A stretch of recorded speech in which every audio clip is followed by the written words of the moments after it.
지난주에 그 화면으로 여러분을 이렇게 만나게 돼가지고 상당히 저도 답답하고 여러분도 아마 뜻밖의 일이라고 생각하셨을 텐데 오늘 이렇게 대면하니까 정말 반갑고 좋은 것 같습니다. 또 가정에서 예배드리는 모든 분들에게도 주님의 평화가 임하기를 기도합니다.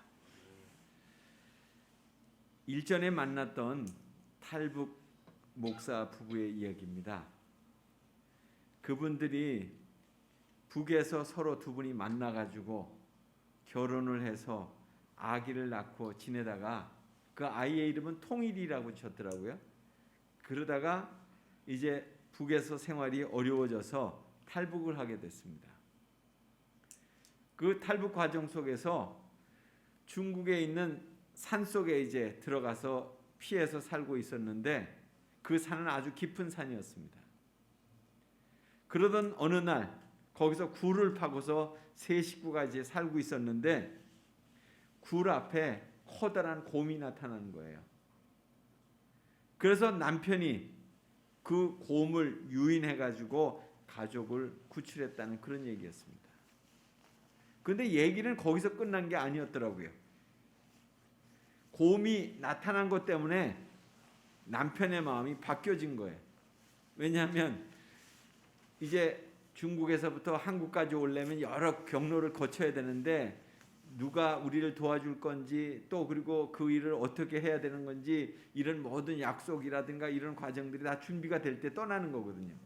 그런데 곰이 갑자기 나타난 것 때문에 남편의 마음이 갑자기 바뀌어가지고 빨리 여기서 떠나야 된다고 이렇게 해서 한국행으로 급히 이루어졌다는 거예요. 그래서 그분이 간증하기를 그런 얘기를 해요. 곰이 나타나지 않았더라면 아마 또 곰으로부터 보호를 받지 못했다면 자신들을 이처럼 인도하신 하나님의 은혜를 자기가 더 많이 깨닫지 못했을 것 같다고 그런 얘기를 하시더라고요. 인생을 살면서 고난을 겪었기 때문에 하나님의 보호하심과 인도하심이 더 절실해질 때가 많았을 것입니다. 여러분의 인생살이는 어떠하셨는지요? 이집트에서 이스라엘 백성들의 그 삶은 날이 갈수록 고욕이 더 심해졌어요. 더구나 태어나는 남자아이면 무조건 나일강에다 던져버리라고 하는 바로의 한 그 명령은 피할 수 없는 재앙이었습니다. 하나님의 택함 받은 백성으로서 이스라엘 백성이 사실 감당하기 어려운 문제였죠. 어느 누구의 가정도 예외는 아니었습니다.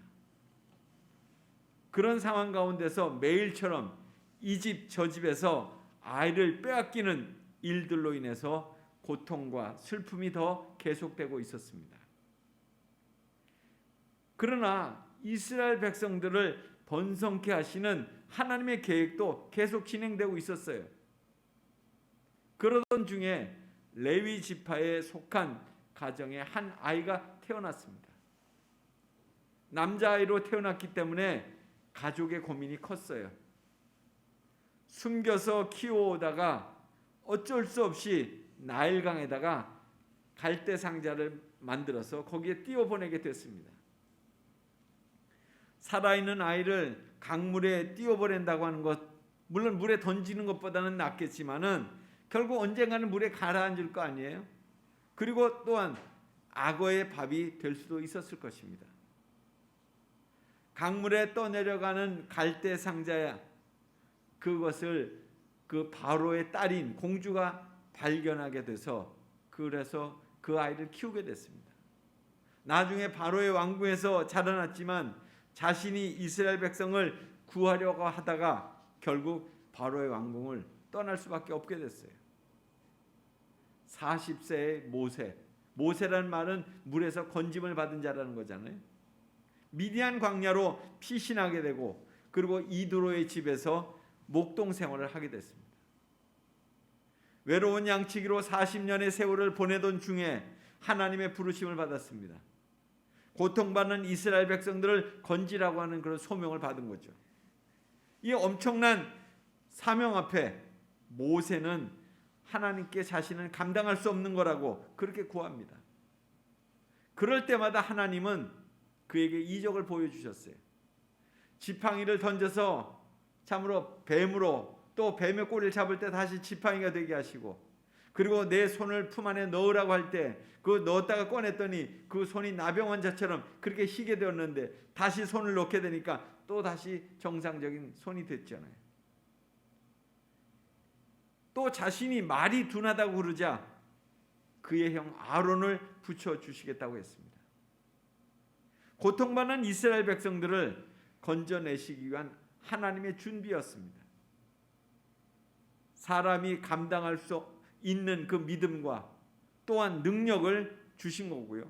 또 동역자도 붙여주신 것이죠.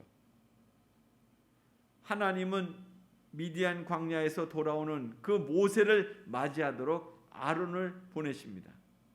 오늘 말씀은 거기서부터 시작되고 있어요. 가서 맞이하라. 하나님의 완전하고도 적절한 준비가 이루어지고 있는 것입니다. 하나님은 노예로 신음하고 있던 그 아론에게 찾아오셔서 모세에게 제시하셨던 그 동일한 비전을 보여주신 것입니다. 그리고 그 계획에 동참할 것을 명하셨어요. 여기서도 확인되듯이 이스라엘의 그 출애굽은 준비에서부터 완성에 이르기까지 모두 하나님의 의지에 의해서 실행된 단독 사역이에요. 그리고 거룩한 역사예요. 백성들의 모든 것을 지켜보고 계셨던 그 하나님이 하신 구원 행동이에요. 하나님이 정하신 때가 이르자 그 사역이 시작됐다는 거예요. 고통을 겪고 있었다 할지라도 하나님의 시간이 이르게 될 때 결국 하나님의 사역은 시작된다는 것을 보여주고 있는 말씀이죠. 그러니까 우리가 할 수 있는 일은 보고 계시는 하나님께 계속 간구하는 거예요. 우리의 처지와 형편을 긍휼히 여겨 주옵소서, 그렇게 구하는 것이죠. 모세는 모든 말씀과 이적을 아론에게 고했다고 했습니다. 모세는 이제 출애굽의 운동의 동역자가 된 아론에게 자신이 시내산에서 받은 그 소명 사건을 중심으로 이스라엘을 향한 하나님의 뜻이 어떠하다는 것을 전해줌으로써 그에게 확실한 믿음과 비전을 이제 심어주고 있습니다. 이처럼 하나님이 행하실 것을 경험하고 깨달은 것, 그것을 전하는 거예요. 고난의 현장에서 우리가 할 일은 그 상황을 반복해서 얘기하는 게 아닙니다. 하나님이 어떻게 하실 것인가, 이제 이 상황 가운데서 하나님이 어떤 일을 하실까, 그것을 기대하고 나누는 거예요. 우리에게도 상당히 중요한 부분이라고 여겨집니다. 하나님이 하실 일이 무엇일까를 다루는 것입니다. 과거에 사로잡힌 사람들은 이전의 일들만 얘기해요. 이전에 이랬었다고.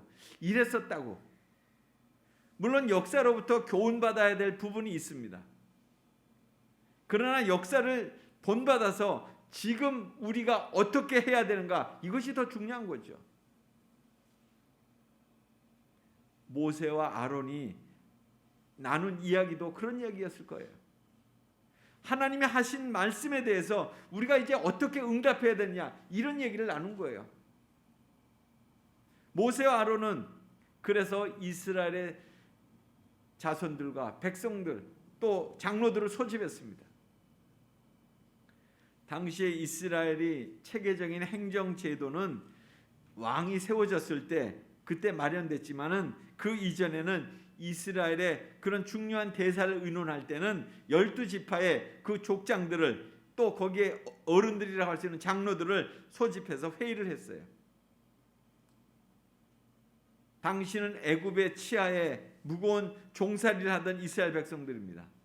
그런데 그들이 국가적인 화합에 참여할 엄두가 좀 나지 않는 그런 힘들었을 상황이었어요. 그럼에도 모든 장로들이 그 소집에 응했다는 거예요. 이것은 하나님의 주권적인 역사에 그들이 운명이 달려있다고 하는 것을 깨달았기 때문에 거기에 참여한 거죠. 하나님께서 모세에게 하신 말씀을 지금 아론이 전합니다. 모세의 대언자로서 이제 역할이 이제 아론이 시작된 거예요.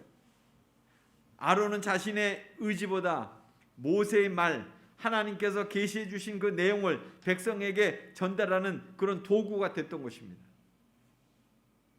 우리가 여기서 본다면 복음 사역자의 그런 철칙을 발견하게 되는데, 메신저, 말을 전하는 사람보다는 전하는 그 메시지가 더 중요하다는 거예요. 지금 그 내용을 그대로 전하고 있는 거죠, 아론은. 그리고 모세는 또 이적을 행했습니다. 그러니까 성경의 기록상의 최초로 행한 이적이라고 할 수 있습니다. 이 최초의 그 이적 행사자는 출애굽 운동의 지도자로서 소명을 받고 하나님의 전권 대사로서 역할한 모세였어요. 하나님의 허락하신 대로 지팡이가 뱀으로 변하고 또한 손이 문둥병이 발렸다가 다시 깨끗게 되는 그런 이적이었습니다. 이같이 아론의 설교와 모세의 이적을 통해서 백성들이 믿게 됐다는 거예요.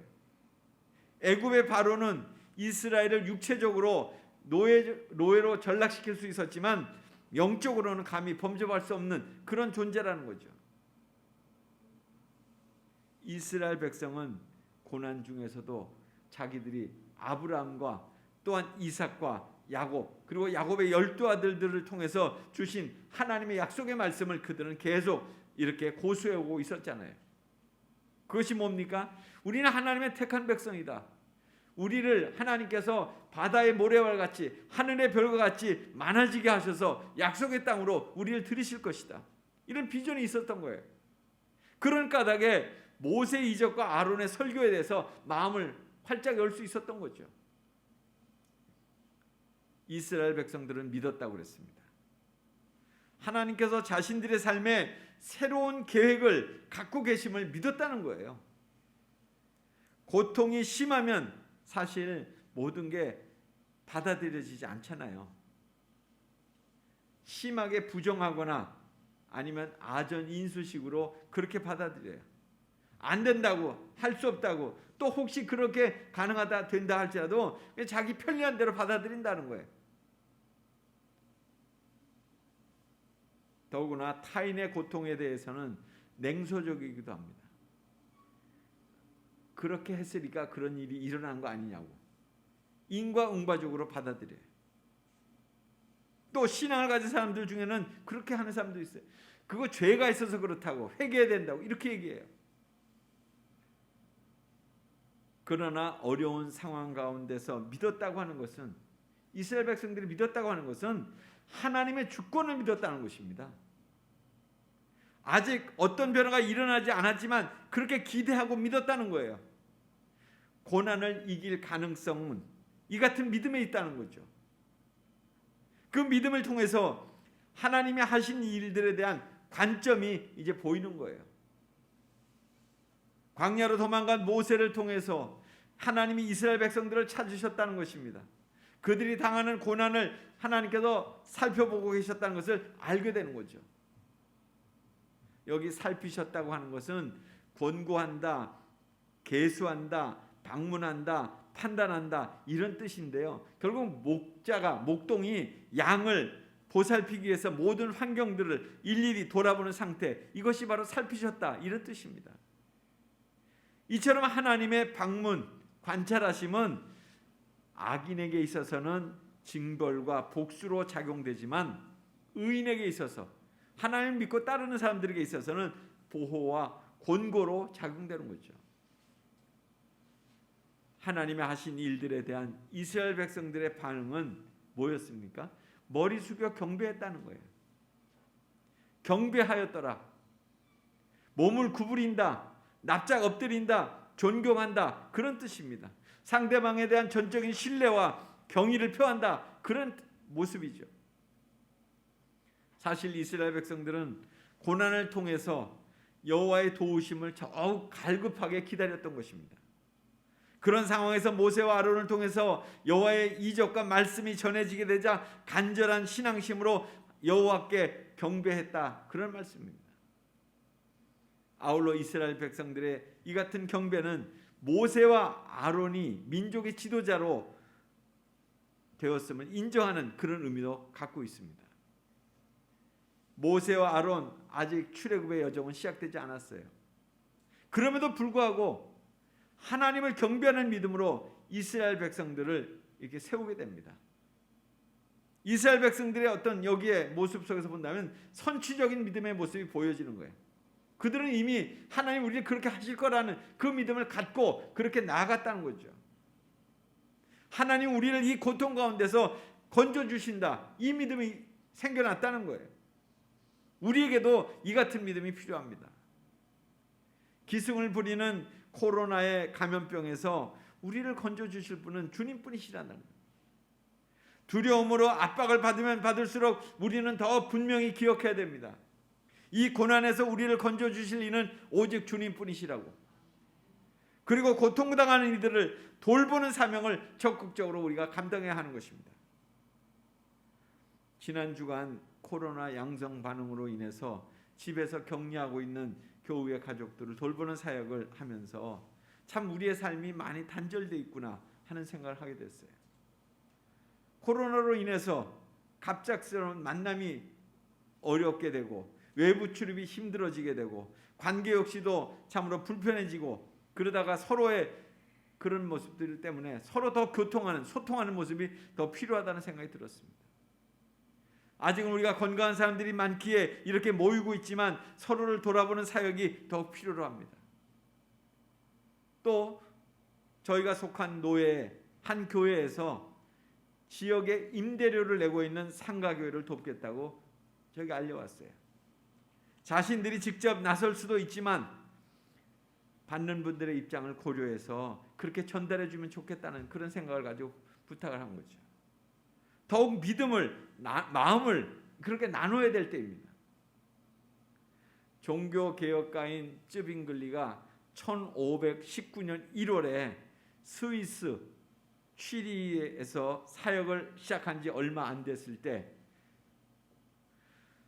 흑사병이 그 도시를 덮었습니다. 그래서 그 도시의 인구의 3분의 1가량이 다 목숨을 잃었어요. 쯔빙글리 목사의 아이들도 목숨을 잃었습니다. 자신도 매일 병자를 돌보다가 병에 걸려서 몸져 눕게 됐어요. 극심한 고통 가운데서 있다가 회복된 가운데 그가 쓴 시가 있습니다. 주여 나를 도우소서, 나의 힘 나의 반석이시여. 문 밖에서는 죽음이 두드리는 소리, 나를 위해 못 박히신 당신의 손을 높이 드시어 죽음을 정복하시고 나를 구원하소서. 그러나 당신의 음성이 내 생에 한낮인 지금이라도 내 영혼을 부르신다면 나는 순종하겠나이다. 신앙과 소망 안에서 이 땅을 포기하고 친구를 얻고자 하나니 나는 당신의 것입니다. 하나님의 은혜로 쯔빙글리는 회복되었고 이 경험은 오직 그는 하나님만을 의지하고 하나님의 뜻 안에서 순종하는 중요한 계기로 작용했다는 거죠. 질병과 고통의 문제가 갈수록 더 심해질 거예요. 그럴 때마다 우리가 이 같은 문제들에 대해서 불평과 원망을 하면서 산다면 우리의 믿음은 성장할 수 없을 것입니다. 하나님은 우리보다 우리의 문제를 더 자세히 살피시는 분이에요. 우리가 믿음을 가진 사람들로서 이 시대에 고통받는 사람들을 돌아보고 또 그들을 보살피게 된다면 하나님이 우리를 부르시는 소명을 깨닫게 될 것입니다. 또한 우리는 그 자리에서 우리를 살피시는 하나님을 만나게 될 것입니다. 아직 세상은 코로나 재난으로 소용돌이 속에 있습니다. 백신으로 예방하려고 하지만 잘 안 됩니다. 코로나 치료약으로 막아보려 하지만 잘 안 되고 있습니다. 우리가 이길 수 있는 방법은 사랑의 하나님을 의지하는 믿음뿐이에요. 그 하나님을 믿는 우리가 서로를 사랑하는 길만이 이 재난과 고통을 이길 수 있는 것입니다.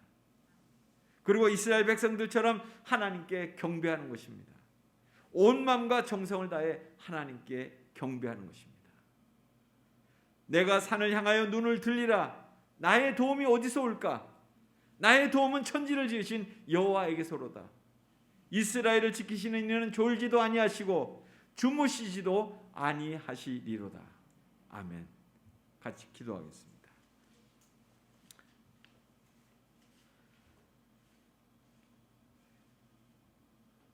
하나님, 오늘도 저에게 주의 말씀으로 다시 한번 우리의 삶을 일깨워 주셨으니 감사드립니다. 우리를 세밀히 보살피고 계시고 또 우리의 갈 길을 인도하시는 그 하나님이 우리 앞에 계심을 하나님 우리가 믿습니다. 그 믿음을 가지고 다시 한번 참으로 연약한 가운데 있는 이들을 보살피고 또 그 가운데서 하나님을 만나고 또 하나님의 그 행하시는 것들을 하나님 바라볼 수 있는 믿음을 저에게 허락해 주옵소서.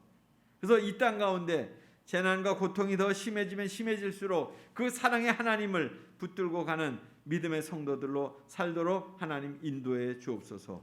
예수님 이름으로 기도드렸나이다. 아멘.